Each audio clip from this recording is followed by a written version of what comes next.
다음으론 한국의 정당 정치는 인물 위주의 정당 정치다라고 하는 점에 대해서 좀 얘기를 해보도록 하겠습니다. 일단 정책이라고 하는 것은 정당이 추구하는 가치와 이념이 구체적으로 표현된 것이다라고 얘기를 할 수 있겠죠. 그래서 만약 정당이 정책에 입각해서 유권자들의 지지를 모으고 권력을 획득하려고 한다라면 그런 정당을 가리켜서 우리가 정책 정당이다라고 부를 수 있다라는 얘기죠. 근데 한국의 정당들도 과연 정책 정당으로 간주할 수 있느냐 하는 겁니다. 그렇지 않다라는 거죠. 그렇지 않다라고 하는 거고, 한국의 많은 연구들에 의한다라면 한국의 정당은 정책이 아니라 인물 위주로 작동하는 인물 위주의 정당이다 라고 하는 것이 사실 학계의 정설이다 라고 얘기를 할 수 있습니다. 그럼 인물 중심의 정당 정치가 한국 정당 정치의 특성이다 라고 하는 것은 어디서 우리가 확인할 수 있느냐 라는 겁니다. 바로 여기에 나와 있는 세 가지 측면에서 얘기를 해볼 수 있다라는 거죠. 첫 번째는 실질적으로 권력을 독점하고 있는 양대 거대 정당 간의 정책적 차이가 그리 크지 않다라고 하는 얘기들이 상당히 많이 존재합니다. 사실 더불어민주당, 국민의힘 맨날 치열하게 싸우고 있습니다. 갈등들이 굉장히 심각하죠. 그럼에도 불구하고 이들이 지향하고자 하는 정책들은 사실 그렇게 큰 차이가 나지 않는다라는 겁니다.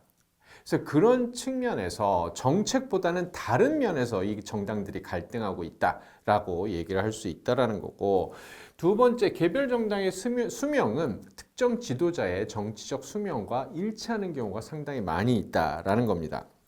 예를 들어 민주화 이후 대통령을 배출한 집권당은 대통령이 은퇴하거나 혹은 은퇴할 시기가 가까워지는 경우 거의 예외 없이 다른 정당으로 탈바꿈하는 모습을 보였다라는 겁니다. 이명박 대통령 당시에 집권당이 여당이었던 한나라당, 이제 이명박 대통령 집권 말기에 가면서 박근혜 이 당 대표, 그러니까 비대위원장이었나요? 하여튼 박근혜 같은 당에 있었던 박근혜 의원에 의해서 한나라당의 이름이 새누리당으로 이제 바뀌게 된다라는 거죠. 그래서 이 개별 정당 결국 특정 지도자의 정치적 수명과 일치한다. 그런 맥락에서 인물 위주의 정당이다라고 얘기를 할 수 있다라는 거고, 심지어 당내 파벌도 정책이 아니라 인물 중심으로 만들어지고 있습니다. 우리나라 당내 파벌, 예를 들어 본다라면 이명박 대통령 당시에 이 한나라당의 파벌은 친이, 친박이었습니다. 친이는 이명박 대통령을 지지하는 사람들의 모임, 친박은 박근혜 의원을 지지하는 사람들의 모임, 이런 식으로 파벌이 나뉘어져 있었습니다. 박근혜가 대통령이 되고 나서 당시의 새누리당의 파벌 이름은 또 어떻게 바뀌었을까요? 친박 혹은 비박으로 바뀌었습니다. 박근혜를 지지하는 친박이라고 하는 파벌과 박근혜를 비판하는 비박이라고 하는 그 파벌이 만들어졌다라는 거죠.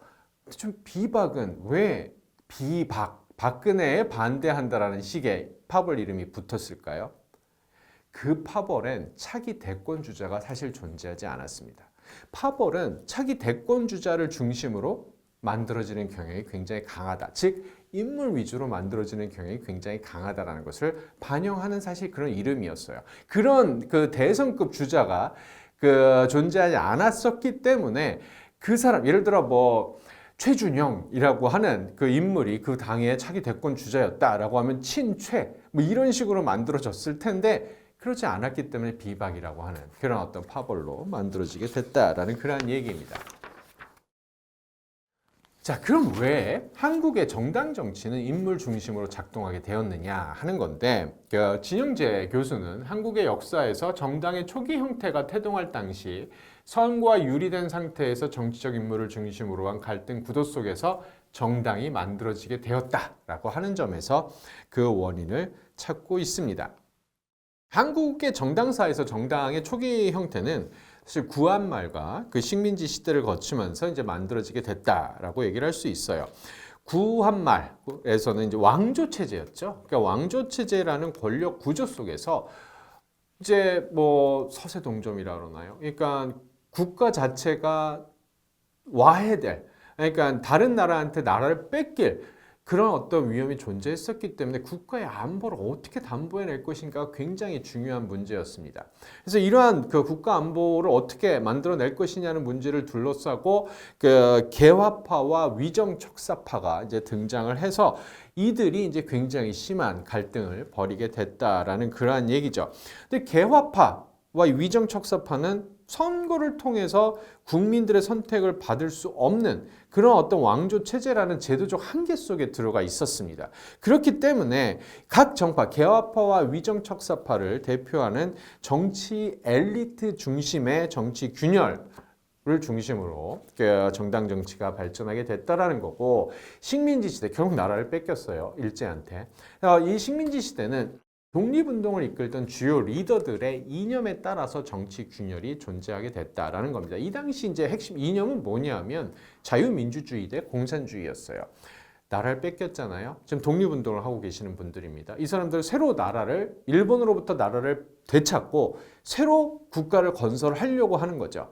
그럼 어떤 국가를 건설할 것이냐라는 그 측면에 있어서 서로 갈등들이 심각하게 대두가 됐다라는 겁니다. 어떤 분들은 자유민주주의 체제에 입각해서 새로운 국가를 만들어야 된다라고 주장을 하지만, 어떤 분들은 공산주의에 입각해서 나라를 새로 만들어야 된다라고 주장을 했다라는 거죠. 결국 이 시기에도 국민들의 선거를 통해서 국민들의 선택을 받을 수 없는 상황이었습니다. 나라를 뺏긴 상황이었기 때문에. 그래서 결국 정치인들 간에, 정치 엘리트, 독립투사들, 이들 간의 어떤 이 정치적 균열, 이런 것들에 의해서 정당이 만들어지게 됐다라는 그러한 얘기입니다. 그래서 이러한 구한말과 식민지 시대를 거치면서 태동한 한국의 정당이라고 하는 것은 선구와 유리된 채 철저히 정치 엘리트 간 정치적 균열을 중심으로 작동을 했다라는 그러한 얘기고, 이러한 정당 정치의 초기값이 처음 이제 그런 식으로 우리의 정당 정치가 시작이 된 거 아닙니까? 이러한 초기값이 현재도 한국의 정당 정치가 인물 중심으로 운영되고 있는 중요한 이유가 된다라고 하는, 이러한 것이 이제 진영재 교수의 핵심적인 주장이다라는 얘기입니다. 그래서 사실 우리나라의 정치를 얘기를 할 때, 특히 뭐 이제 한국 정치사 이런 걸 얘기를 할 때 인물을 빼놓고는 얘기하기가 참 힘든 이승만, 박정희, 김대중, 김영삼, 이제 이런 분들, 이런 분들의 이름을 빼놓고는 얘기하기가 되게 힘든 그런 이제 상황이다라는 거고. 그래서 이제 그런 맥락에서 이 팬덤 정치라고 하는 것들이 그 인물 정치, 인물 중심의 정당 정치를 강화하는 이제 또 다른 중요한 이제 요인이 되고 있다라는 그러한 얘기입니다. 그래서 이거는 뭐 90년대 아이돌 그룹, 뭐 H.O.T나 이런 아이돌 그룹을 중심으로 이런 팬덤 문화들이 형성이 됐었는데, 현재는 이제 특정 정치인을 한 팬 객체로 이 팬덤 정치가 이제 지금 만들어지고 있다라고 하는 건데, 이게 사실 민주주의에 있어서 되게 좀 문제가 많은 어떤 그런 현상이다라는 겁니다. 뭐 문재인 대통령 당시에 이런 유명한 표현이 있죠. 우리 인이 하고 싶은 거 다 해. 라는 얘기가 있었습니다. 그래서 문재인 대통령, 그가 어떠한 정책을 지지를 하든 하고 싶은 모든 정책들을 다 하시오. 성공하든 실패하든 상관이 없습니다. 우리는 끝까지 당신을 지지할 겁니다. 라는 식의 얘기입니다. 정치에서 민주주의 정치에서 비판이 사라지게 되는 경우 굉장히 심각한 문제가 발생할 수밖에 없어요. 근데 이러한 팬덤 정치라고 하는 것들이 특정 인물을 중심으로 만들어지기 시작을 하고, 그렇기 때문에 정당이라고 하는 조직보다는 오히려 그 정당에 있는 인물이 중요해지는 이 현상이 더 강화되고 있는 상황이다라고 얘기를 할 수 있습니다.